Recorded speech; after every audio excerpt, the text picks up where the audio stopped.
Cruz Warriors. Been doing play-by-play on the NBA app this year for Mets 92 and Victor Wembanyama. Kevin Danna joins us. Kevin, how's everything in Vegas? How are you, sir? Hey, doing well. Always love being out in Sin City for a few days and a week and a half. Enjoying it out here. Thanks for having me on. Yeah. How do you think Wemby's game is going to translate to the NBA based on and how many games have you done from now, Kev? Yeah, so we started with his fourth or fifth regular season game with Mets 92 and did all the games from there. So it's probably about 40 games or so. And I think his game's going to translate pretty well. And I say that because when he was in Las Vegas playing G League Ignite, those two games in October, NBA rules, NBA court against NBA prospects, most of those guys probably definitely better than a lot of the competition he faced in France. And he combined for 73 points, 15 rebounds, 9 blocks, and 9 made threes those two games. So I think with more space on the floor, he's going to have more room to operate, and I think that will just kind of help his game. So, yeah, we'll get into it more. But, yes, to answer your question, yes, I think his game definitely will translate to the NBA. What are some of the biggest questions you have about what will translate over to the NBA? Yeah, I guess biggest question marks for me right now with respect to Wemby is there will be a couple of, rules adjustments he's going to need to get used to. In France, with the FIBA defense, there is no defensive 3 seconds. So if he wanted to, he could have hung around the basket defensively in the paint and just swatted everything that came to his way without needing to leave the paint. Obviously, you can't do that in the NBA. The second thing is the goaltending rule. The ball is live once it hits the rim in FIBA games. Obviously, that's not the case in the NBA. So, I'd say he probably took off a half a point per game for the opponent just by knocking balls off the rim as soon as they hit the rim. So that will need to be an adjustment for him. Also, look, he's not worried about getting bulkier or anything like that, but he does need to develop some man strength, and that's going to come. He's 19 years old. But I'd see him in France every now and then. In their semifinal series, they were going up against a guy who was 7'3", 270 and used the football. He was an all-star for that league. He's not an NBA caliber big by any stretch of the imagination, but he was able to just kind of bury him, posting him up, and basically posted him up underneath the basket. So being able to hold position in the post, which won't be a huge deal just because there isn't as much post play in the NBA as there is in France, but his body is going to have to get acclimated to taking on some bigger, stronger guys. Like when they face a Jonas Valanciunas of the New Orleans Pelicans, that's a guy who could seriously give him troubles with his strength, or a Steven Adams or something like that.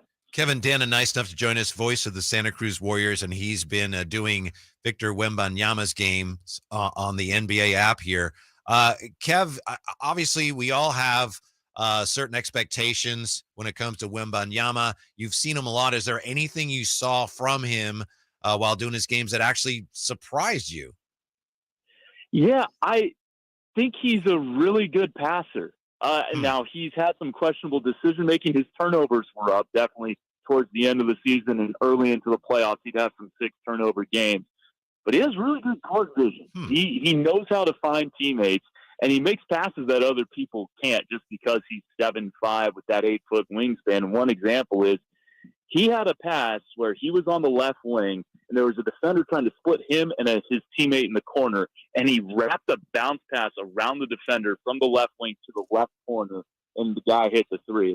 It's just kind of something geometrically you don't see a ton in an NBA game. So that really, his ability, also out of the short roll and pick and roll situations, finding a baseline cutter, he was very adept at making those kind of reads. I think he could be a 5 to 6 assists per game kind of guy in the NBA. Not his rookie year, but over time, I think we are going to see that decision making really kind of hone in, improve, and that kind of thing. So I was really impressed with his passing and also his motor.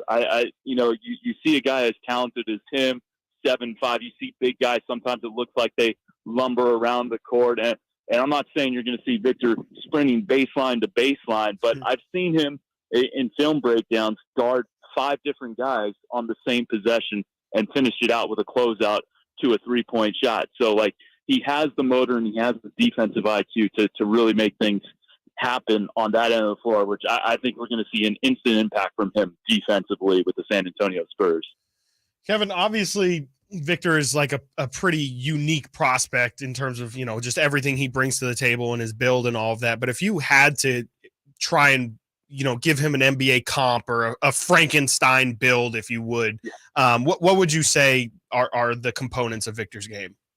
Yeah, so this is always an interesting question, and it was one that I would ask all the guests that we would have on for the WembyCast on the NBA app. The most common names you would hear from people are Kevin Durant, Giannis Antetokounmpo, Ralph Sampson for like the older crowd. I was not old enough to have watched Ralph Sampson play in live time, but kind of, his size and his skill set that resonated with a lot of people. So those are probably the 3 most common names you would hear, with a little bit of Bol splashed in there. He's more skilled and more advanced than Bol is for sure, and a little Kristaps Porzingis. Those are kind of the names you hear. And then defensively, Rudy Gobert, people would throw his name out there a little bit, but more often than not, you would hear Kevin Durant, Giannis Antetokounmpo, Ralph Sampson. Wow. Pretty good names. Yeah. Pretty good names. Kev, I hate to ask this, but I have to ask, do we have to worry about Wemby's physicality and his ability to hold up physically over 82 games if he can't play through a foul from Britney Spears? that was crazy. That happened on my flight from San Jose to Las Vegas, and I touched down to a text about it, and that was absolutely wild. I mean, it was his security guard, but there are questions with his durability. Britney Spears jokes aside, like, he played in every game this year for Mets 92, which was a huge improvement from when he was with Asvel the year before, where he only played in 33 of 79 available games. But Mets 92 only played a domestic schedule. They didn't have a European competition like Asvel plays in EuroLeague. So is he going to be able to hold up for every game when you're playing 3 times a week as opposed to 1 time a week? I think that is a legitimate question that we're going to have to see play out over the next few years. Kevin, you obviously, you cover the Santa Cruz Warrior, or you broadcast for the Santa Cruz Warriors, so you're heavily involved in the G League game. I'm just curious if you have any thoughts on some of the Kings two-way guys that they spent a lot of time over in the G League with Keon Ellis and Neemias Queta. Do you have any thoughts on those guys? Well, so I can tell you, Neemias Queta had 1 game against the Santa Cruz Warriors when James Wiseman was on assignment. And let me be clear, not all of his stats came against James Wiseman, but in this game in which James Wiseman was assigned, Neemias Queta had 38 points, 18 rebounds, and 4 blocks. Oh, boy. And looked just completely unstoppable. I am a Neemias Queta fan. Yeah, his game doesn't extend out to the perimeter like you would want your bigs to do today, but I think he has decent touch on his shot out to 15 to 18 feet. I mean, he was a 70% foul shooter this year, which is not terrible for a guy of his size, and his defensive acumen is really good. I mean, he finished second in MVP voting this year. I like Keon Ellis. He was a very solid G League player. I think he's a solid wing who's probably kind of the 3.5 to 4A mold kind of player, like fringe 2-way guy. Probably in a couple of years, we're looking at someone who's playing in Europe. I could be wrong, but look, that's still a very high level player, and that's not a diss to Keon Ellis. It's just a guy like him. There are a lot of guys like him, and so it's going to be, I think, tough for him to find a niche in the NBA. But I do think he's a very legitimate player. Kev, we know you're very busy. Thanks very much for your time. Have a great time in Vegas. We hope to talk to you again soon. Yeah, thanks for having me on, guys. I really appreciate it. Kevin you. Danna, voice of great. the Santa Cruz Warriors, and he's been doing the